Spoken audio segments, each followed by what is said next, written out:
Поздравляю Николая Алексеевича с выходом новой книги «Мать Чингисхана». Это вот является большим событием и в якутской литературе, и в российской, и в мировой. Когда я был в Монголии, в Институте истории Монголии, то мне очень понравилось, что монгольские историки знают нашего Николая Алексеевича, знают Андрея Савича, слышали про роман о Чингисхане, слышали о фильме о Чингисхане. И это очень приятно было услышать монголов. Ну, что касается истории монгольских народов, истории тюркских народов, то, конечно, там очень огромные трудности существуют при написании, о которых в свое время отмечал выдающийся историк Гумилев Лев Николаевич. Вот, чтобы быть историком тюркских и монгольских народов, надо знать дюжину языков. Это надо владеть персидским языком, арабским языком, китайским языком, европейскими языками, вот, помимо русского и тюрко-татарских языков. Поэтому вот такие объективные сложности, они, конечно, длительное время препятствовали созданию полноценной истории тюрко-монгольских народов.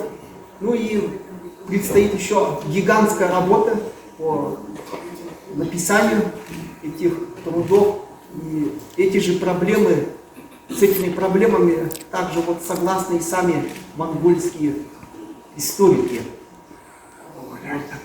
Я очень доволен, что такая вот традиция, вот роман о Чингисхане, повесть о матери Чингисхана вот, закладывает основу восточного взгляда, потому что я хочу отметить, что и в американской литературе, и в европейской литературе Чингисхан очень популярный персонаж. Давно там сложились традиции, вышло много романов и в Европе, и в Америке. Но это, конечно, западный взгляд. Вот, у них своя точка зрения. А здесь, конечно, в Евразии должен быть свой взгляд и своя интерпретация этих событий, потому что это Чингисхан и мама Чингисхана — это ключевые фигуры для всех евразийских народов. Вот. Что касается матери Чингисхана, то она была, конечно, выдающейся женщиной. Вот. И в целом вот существует стереотип о восточных деспотиях, о котором так любят писать вот в американской, в европейской историографии, о том, что женщина на Востоке была всегда забита, почему-то вот так оценивают. Но если взять вот историю монгольских и тюркских народов, ничего подобного здесь не было. Достаточно вспомнить Туракину, вот, выдающуюся женщину, Николай Алексеевич прекрасно знает, и многих, это она не единственная. Вот многие вот женщины, они вершили судьбы десятков, сотен миллионов людей вот, на гигантской территории Евразии. Вот, и это исторический факт. Вот. Традицию, в котором заложила мама Чингисхана, Ойлун, вот, о котором очень хорошо и подробно говорится в таком уникальном источнике, это как сокровенная история монголов. Почему уникальный документ? Потому что редко, когда вот тюркские, монгольские авторы сами говорили о своей собственной истории, в основном о них писали. Они были объектом исследования, объектом интерпретации, не всегда добросовестных, конечно, вот, искажений имели место. Вот, и по такому источнику, как сокровенная история монголов, вот, как раз вот перед читателем возникает образ мамы Чингисхана, вот, Ойлун, которая действительно была выдающейся женщиной. Вот, первый ее муж был Челиду, которого она сильно любила. Вот. И когда вот Есугей с двумя братьями погнался вот в погоню, вот, она, желая избежать кровопролития, ну, здесь все вы поймете, что женщины, конечно, вот, это как хранительницы очага всегда были против напрасного кровопролития. Вот здесь она мужа своего фактически спасла, Челиду, сказав ему напоследок скакать ему, что он найдет новую жену в любой повозке, вот, и может новую жену назвать, дать ей имя Оелун. Вот такой факт отмечается вот в сокровенной истории монголов. И кинула ему свою рубашку. Ну, в традициях монгольских народов, как и якутского народа, вот, не было целования, а было обнюхивание. Вот, поэтому вот в этом плане монголы, якуты, ну, тюркские народы, вот, у нас вот единый такой обычай. И тем самым она фактически спасла вот Челиду от неминуемой смерти.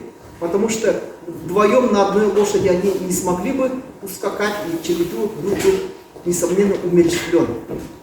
Вот. И также я хочу отметить второй факт.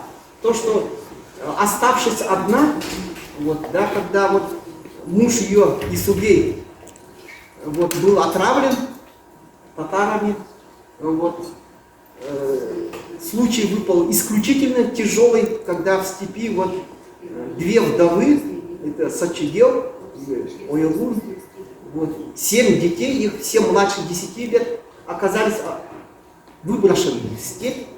Вот, а зимой там очень холодно, до минус 40, до минус 30 градусов. Вот, и здесь вот Оелун не опустила руки. Вот, и в сокровенном истории монголов описывается ее вот борьба за жизнь, вот как она детей своих кормила, бегала вот вниз и вверх по реке Онон, собирала там дикие плоды, вот, выкапывала дикорастущие съедобные корни, тем самым вот не дала умереть, выжить 7 вот малолетним своим детям. Вот, воспитать их, дать им трудовое воспитание. Сам Темуджин, он, конечно, вот, с раннего детства изготовил себе луки, стрелы, вот, охотился, помогал семье, вот, добывать пищу. Вот, из швейных игл своей матери он согнул вот, Темуджин и сделал рыболовные снасти, рыболовством занимался. То есть отсюда мы видим вот, действительно, что Оелун была выдающейся женщиной. Вот, роль женщины, конечно, ну, в истории, может быть, не так хорошо освещается, да? Женщины остаются в тени. Вот. Ну, что касается якутских женщин, тоже вот длительное время существовал стереотип о порабощении, якобы забитости якутских женщин. Ну, ничего подобного, вот, если обратиться к архивным документам, здесь в Якутии у нас не было, поскольку у нас издревле якутские женщины, в отличие от мусульманских женщин в мусульманских странах, имели право наследования земельной собственности, имели право быть главой патриархальной семьи. Вот, в Аланко сохранились образы богатырок, женщин, поэтому здесь вот якутская традиция, она тесно смыкается вот с монгольской традицией. Поэтому я еще раз поздравляю и Владимира Александровича, вот, и всех тех, кто помог коллективу, вот, дружному коллективу в издании, в появлении этой книги. Это большое событие. Вот, благодарю всех вас. Спасибо.